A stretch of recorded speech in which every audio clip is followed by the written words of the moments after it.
जंगल में एक पुरसुकून सुबह थी।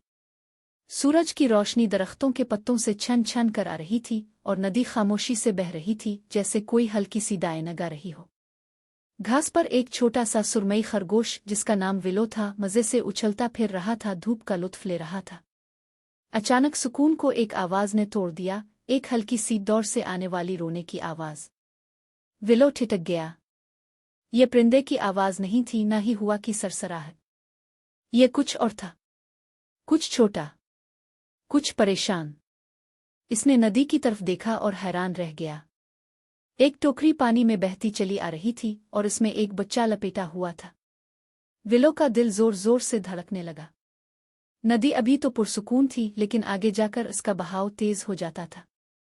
इसे फौरन कुछ करना था। वो नदी के किनारे किनारे दौड़ने लगा, टोकरी के साथ साथ। इसके नन्हे पंजे जमीन पर तेजी से पड़ रहे थे। पत्ते इसके पीछे उड़ते जा रहे थे।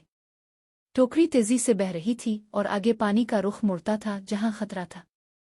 आगे एक पुराना दरख्त नदी के ऊपर गिरा हुआ था। विलो को वो जगह याद थी। वो जल्दी से दौड़कर लकड़ी पर चढ़ गया, तवाज़ुन संभालते हुए नीचे बहते पानी को देखा। टोकरी करीब आ रही थी और करीब। फिर विलो ने छलांग लगा दी। वो धड़ाम से पानी में गिरा, बिल्कुल टोकरी के पास। इसने अपनी छोटी सी गर्दन बढ़ाकर टोकरी के किनारे को दांतों से पकड़ लिया और अपने पिछले पीठ से पानी में चप्पू की तरह मारने लगा। वो टोकरी को किनारे की तरफ खींच रहा था। पानी का बहाव तेज था, मगर विलो ने हिम्मत नहीं हारी। आखिरकार वो टोकरी को किनारे तक ले आया। टोकरी जमीन से टकराई और रुक गई। बच्चा महफूज था। विलो ने जमीन पर जोर से पाँव मारा, 1 बार, 2 बार, 3 बार। ये इसका इशारा था, मदद को बुलाने की सदा। चंद लम्हों बाद झाड़ियों में हलचल हुई और एक औरत दौड़ती हुई आई। इसकी आंखों में हैरत और दिल में खौफ था। जैसे ही इसने बच्चा देखा, इसके चेहरे पर खुशी छा गई। वो दौड़कर टोकरी के पास पहुंची और बच्चे को अपनी बाहों में भर लिया। इसकी आंखों से आंसू बहने लगे। इसने विलो की तरफ देखा, जो खामोशी से बैठा था। शुक्रिया नन्हे साथी, इसने धीरे से कहा।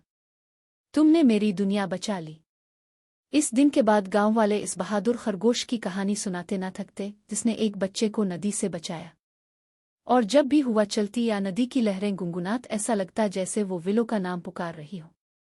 नन्हा हीरो, नदी का मुहाफिज।